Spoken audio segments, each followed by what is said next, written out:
2025 ay inaasahang magiging taon ng matitinding laban at sinasabing may monumental na pagbabago sa politika, lipunan at pandaigdigang eksena. Ito ay ayon sa pinakabagong hula ni Stargazer. Kilala siya bilang tagahula sa mga celebrities at na-feature na rin sa TV tulad ng ABS-CBN. Sa pagpasok ng 2025, muling nagbahagi si Stargazer ng mga pananaw na magpapaisip sa lahat. Ano ang mangyayari sa 2025? Yan ang ating aalamin. Sino si Stargazer? Si Stargazer ay kilalang psychic at spiritual guide na may kakaibang kwento ng buhay. Bata pa lamang napansin na niyang iba siya. May kakayahang makakita ng mga bagay na hindi nakikita ng iba at may kaalaman sa mga halamang panggamot. Sa kanyang kabataan, siya ay naging masugid na mambabasa ng mga libro tungkol sa UFOs, yoga, at meditasyon. Ang kanyang paghahanap ng katotohanan ay nagdala sa kanya sa iba't ibang relihiyon tulad ng Taoismo, Buddhism, Hinduismo at Kristyanismo. Sa isang makasaysayang sandali sa Ateneo, nakilala niya si Foron Bulatao, isang Jesuit na pari na tumulong sa kanyang pag-develop ng third eye. Dito nagsimula ang mas malalim na paglalakbay ni Stargazer sa paranormal na mundo. Bagamat sinubukan niyang isantabi ang kanyang gift upang mabuhay ng normal, ang kanyang karanasan sa pag-ibig, sakit at pagtataksil ang nagtulak sa kanya upang balikan ito. Ginamit niya ang lahat ng ito upang magbigay inspirasyon sa iba at ibahagi ang kanyang kakayahan. Politikal na kaguluhan. Sabi ni Stargazer, tuloy-tuloy ang gulo sa lower at upper house ng Kongreso. Asahan na ang mga investigasyon na urong-sulong at tila may underground goings-on na nagiging dahilan ng pagkaantala ng mga desisyon. Isa raw babaeng politiko ang malalagay sa sentro ng kontrobersya. Magiging usap-usapan ang kanyang mga desisyon at galaw.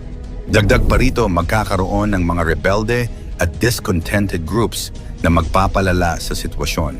Ang sabi niya, vigilance must be instilled to keep these forces at bay. Ibig sabihin, kailangang maging mapagbantay ang gobyerno at ang mga mamamayan upang hindi tuluyang sumiklab ang mas malaking kaguluhan. Ayon kay Stargazer, maghanda para sa mas maraming anomalya sa badyet na mabubunyag.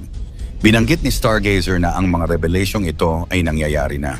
Kasama ang mga corruption at maling pamamahala sa pananalapi na aasahang magiging laman ng balita. Ang mga bulag na tagasunod ng ilang personalidad ay magpapalala sa kontrobersya na lalo pang magpapatindi sa kaguluhan. Dagdag pa rito, isang babaeng politiko ang haharap sa kritisismo. Kung magkakaroon ng hustisya o mas lalong lumala ang sitwasyon, hindi pa sigurado, ngunit ang epekto nito ay tiyak na mag-iiwan ng malaking marka sa politika. Malakas na pagsabog. Ayon kay Stargazer, isang malakas na pagsabog ang yayanig sa isang lungsod.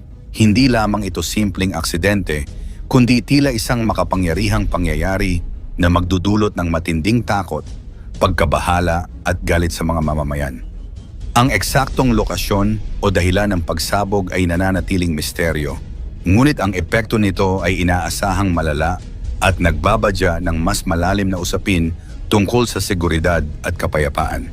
Bukod dito, binanggit niya ang isang kakaibang bagay na makikita sa kalangitan, isang hindi pangkaraniwang tanawin na magpapagulo sa isipan ng marami. Maaaring ito ay isang celestial event o isang senyales ng mas malalim pang pagbabago sa kapaligiran at mundo. Dagdag pa niya ang sinasabing walls of a tunnel na guguho ay tila nagbabadya ng isang malaking trahedya. Ang posibleng pagguho ng isang critical na istruktura ay hindi lamang magdudulot ng pisikal na kapahamakan, kundi maaaring maglantad din ng mga isyu sa katiwalian, kapabayaan o kakulangan sa plano ng mga may kapangyarihan. Ang lahat ng ito ay tila nagpapahiwatig ng isang panahon ng kaguluhan at hamon kung saan ang kahandaan at pagkakaisa ng sambayanan ay tila masusubukan. Global conflict sa Middle East at iba pang bansa. Isang matinding pagbobomba raw ang magaganap sa Middle East, particular sa isang commercial area ayon kay Stargazer. Iran ang nasa depensa habang isang military vessel naman ang magiging target ng atake. Ang epekto nito ay isang matinding tensyon na muling magpapainit sa rehiyon, nagbabadya ng mas malalaking sigalot na maaaring kumalat sa iba't ibang bahagi ng mundo. Dagdag pa rito, isang kontrobersyal na opisyal ng gobyerno ang maglalabas ng pahayag na tila nagpapakita ng suporta sa komunismo, isang aksyon na tiyak na magdudulot ng ingay at galit mula sa iba't ibang kampo. Ayon kay Stargazer, ang mga silent wars na matagal nang nagkukubli ay muling magpaparamdam. Ang mga ganitong sitwasyon ay hindi lamang magdudulot ng kalituhan at pagkakawatak-watak sa pandaigdigang komunidad, kundi maaari ring magresulta sa hindi inaasahang alyansa at pagbagsak ng tradisyonal na kaayusan ng kapangyarihan. Ang pagpaslang sa isang tribu. Sa ibang bahagi ng mundo, may banggit si Stargazer tungkol sa massacre ng isang grupo ng mga tribu na may dark skin. Ang nakakatakot dito, tila may connection ito sa isang mas malaking plano na magiging sanhi ng matinding galit at pagbatikos mula sa international community. Dagdag pa, ang Russia ay magkakaroon ng isang questionable na hakbang na siguradong magpapataas ng tensyon. Sinabi rin niya na isang male monarch ang magiging sentro ng kontrobersya matapos gumawa ng isang hindi pangkaraniwang pahayag. Dagdag pa rito, ayon sa kanya, ang Grand Canyon ay magiging sentro ng balita dahil sa kakaibang dahilan. Maging ito man ay isyong pangkapaligiran, isang natuklasan, o isang bagay na lubos na hindi inaasahan, ang pagiging tampok ng Grand Canyon sa global na balita ay magiging kakaiba. Mga kalamidad at biglaang pangyayari. Ang kalikasan ay magpaparamdam din ng presensya nito. Ang aksidente sa isang cruise ship ay hahakot ng pansin sa buong mundo at ang biglaang paglitaw ng isang isla sa Siberia ay magpapasiklab ng pagtataka at scientific interest. Samantala, may mga taong nakaputi at nagtatakbuhan para sa kanilang kaligtasan at mag-iiwan ng maraming katanungan kung anong kalamidad ang maaaring nagdulot nito. Bukod dito, isang malaking aksidente sa tren sa isang lugar na maraming populasyon ang kukuha ng napakaraming buhay. Showbiz at sports.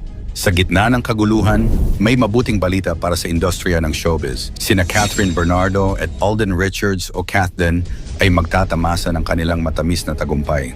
Si Kim Chiu naman ay magkakaroon ng mga kapanapanabik na proyekto. Habang ang kalusugan ng isang veteranong aktor at ang pagpanaw ng dalawang veteranong aktres ay magdudulot ng masalimuot na emosyon sa industriya. Magiging bida rin ang Pilipinas sa sports, lalo na sa boxing, kung saan isang bagong bituin ang sisikat at mas maraming medalya ang iuwi. Ang mga henyo sa matematika ay makikilala na magpapakita ng talento ng mga Pilipino sa pandaigdigang entablado. Sa huli, ang pangunahing mensahe ni Stargazer para sa 2025 ay para sa positibo. Hinihimok niya ang mga Pilipino na manatiling kalmado at magkaisa. Anya, dapat maging mas kalmado ang bansa para sa mga hamon. Mangyari man o hindi ang kanyang mga hula, isa lang ang dapat nating paniwalaan at sampalatayan. Ito ang nag-iisang kataas-taasang Diyos. Ikaw, ano ang masasabi mo sa kanyang hula? Magkakatotoo kaya ito o isa lamang huwad na panghuhula lamang? Ikomento mo naman ito sa ibaba. Huwag kalimutang i-like at i-share. Maraming salamat at God bless.